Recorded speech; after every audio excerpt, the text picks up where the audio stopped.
मैं आपको ये बता देता हूँ कि ये जो इनका इजलास था, इसमें मुख्तलिफ मकातब फ़िक्र के उलमा थे। उसमें अहले सुन्नत भी थे, अहले तशी भी थे और अहले सुन्नत के भी तमाम मकातब फ़िक्र थे। वहाँ पे बरेलवी भी थे, देवबंदी भी थे, सल्फ़ी हैं वो भी थे और जो अहले तशी के भी जो तमाम मकातब फ़िक्र हैं उनकी भी नुमाइंदगी थी। और मुफ्ती तकी उस्मानी साहब के अलावा वहाँ पे मुफ्ती मुनीबुर रहमान साहब भी मौजूद थे, अल्लामा रियाज़ हुसैन नजवी साहब भी मौजूद थे, अल्लामा इब्तिसाम इलाही ज़हीर साहब जो कि अल्लामा एहसान इलाही ज़हीर साहब के साहबजादे हैं, तो वो भी वहाँ पे मौजूद थे। मौलाना अब्दुल हक हक्कानी सानी ये बड़े अहम हैं क्योंकि ये दारुल उलूम हक्कानिया अकोड़ा खटक जो है उसके अब ये सरबराह हैं। मौलाना हामिदुल हक हक्कानी साहब जो मौलाना समीउल हक के साहबजादे थे और कुछ अर्सा पहले शहीद हो गए, तो ये अब उनके वारिस हैं, उनके सजादा नशीन हैं। इनका नाम जो है वो हज़रत मौलाना अब्दुल हक के नाम पर है, जो कि 1970 की असम्बली के रुकन थे और उन्होंने 1973 के आइन की तश्कील में अहम किरदार अदा किया था। मौलाना अब्दुल हक साहब जो हैं वो मौलाना समीउल हक के वालिद थे। तो इस इज्तिमा में मौलाना फजलुर रहमान भी मौजूद थे और दारुल उलूम हक्कानिया अकोड़ा खटक के जो इस वक्त सरबराह हैं मौलाना अब्दुल हक हक्कानी सानी ये भी मौजूद थे। इसका मतलब है कि JUI के दोनों ग्रुप जो हैं वो मुफ्ती तकी उस्मानी साहब के इस बुलाए गए इजलास में मौजूद थे। पीर नूरुल हक कादरी साहब जो इमरान खान साहब की हुकूमत के वज़ीर थे और कबायली इलाके में जो बरेलवी मकतबा फ़िक्र है उसकी नुमाइंदगी करते हैं, ये भी इस इज्तिमा में मौजूद थे। अल्लामा फ़याज़ नकवी साहब, मौलाना मंजूर मैंगल साहब, मौलाना मंजूर मैंगल साहब जो हैं इन्होंने इस इज्तिमा में TLP की जो क़यादत है उसकी जो गुमशुदगी है उसका भी मसला उठाया और ये भी बड़े अहम आलिम दीन हैं। तो इसके अलावा भी बहुत से उलमा थे जिनके अगर मैं नाम लेना शुरू करूं तो काफ़ी लंबी फहरिस्त है।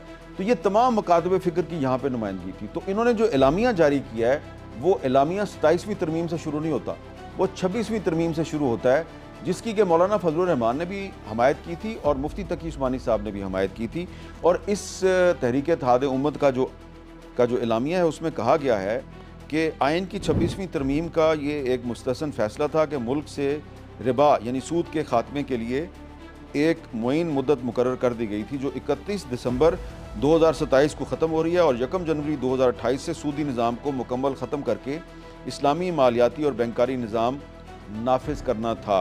इस सिलसिले में स्टेट बैंक से तमाम बैंकों को हदायत दी गई थी कि वो मज़कूरा मुद्दत में अपने तमाम माली मामलात को सूद से पाक कर लें। लेकिन एलामिया कहता है कि इस मुबारक अमल को सबूताज करने और रुकावटें डालने का सिलसिला शुरू हो गया है। बावसूख ज़राए से हमें यह मालूम हुआ है कि वज़ारत कानून की तरफ से एक यादाश्त तैयार की गई है जिसमें इन बैंकों को इस हुक्म से मुस्तस्ना करने की तजवीज़ पेश की गई है। तो एक तो सबसे अहम तहफ़्फ़ुज़ तहरीक इत्तेहाद उम्मत पाकिस्तान का ये है कि जो 26वीं तरमीम थी उस पर आप अमल दरामद से गुरेज़ का रास्ता तलाश कर रहे हैं और इकॉनमी जो है हमारी मईशत है उसको सूद से पाक करने में आप संजीदा दिखाई नहीं दे रहे।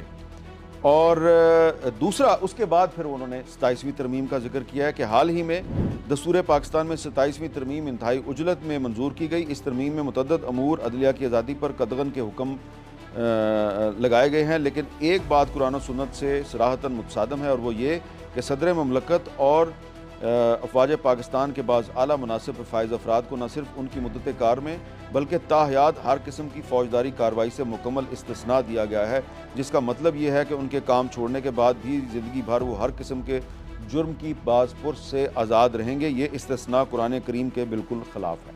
आगे एक सूरह निसा की एक आयत का हवाला दिया गया है और ये कहा गया है कि हम एतराफ़ करते हैं कि बुनियानुल मरसूस के मार्का में कामयाबी पर अफवाज पाकिस्तान मुबारकबाद की मुस्तहिक है, लेकिन उनके आला मुनासिब को इस्तिस्ना देना उनके मुनासिब जलीला के शयान शान नहीं है। तो इसके बाद कहानी यहाँ पे ख़त्म नहीं होती है। उसके बाद उन्होंने ये कहा जी कि जून 2025 में इस्लामाबाद में एक कानून नाफिज किया गया है और इसमें 18 साल से कम उम्र लड़के या लड़की के निकाह करने, कराने और निकाह पढ़ाने को काबिल सज़ा जुर्म करार दिया गया है और उसके लिए सख्त सज़ाएँ मुकर्रर की गई हैं। तो ये कहा गया है कि इस्लाम में निकाह की कोई उम्र मुकर्रर नहीं है, लिहाजा ये जो कानून है ये भी गलत है। तो इस कानून की भी मुखालफत की गई है। आगे चल के जो ट्रांसजेंडर एक्ट 2018 में जो नाफिज हुआ था और कहा गया कि उसे वफाकी शरई अदालत ने कुरान और सुन्नत के ख़िलाफ़ करार दिया था, लेकिन हुकूमत ने इसके ख़िलाफ़ शरीयत एपलेट बेंच में अपील दायर कर दी है, सुप्रीम कोर्ट का शरीयत एपलेट बेंच।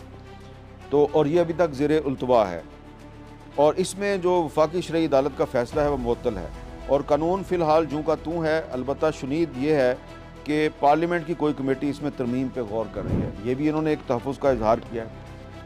और उसके बाद ये कहा गया है कि हम पाकिस्तान के अंदर मुसल्लह कार्रवाइयों की मुखालफत करते हैं और आगे चल के इन्होंने ये कहा गया है कि ये इज्तिमा इस्लामी जमहूरिया पाकिस्तान और अमारत इस्लामिया अफ़गानिस्तान के दरमियान मौजूदा कशीदा हालात पे तशवीश का इजहार करता है।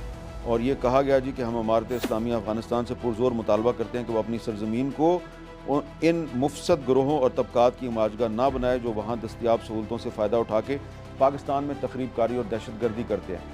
तो ये एक बड़ा कम्प्रीहेंसिव एलामिया है, इसमें अफ़गानिस्तान का भी जिक्र है और आखिर में ये कहा गया है कि पाकिस्तान अपनी फ़ौज गज़ा ना भेजे।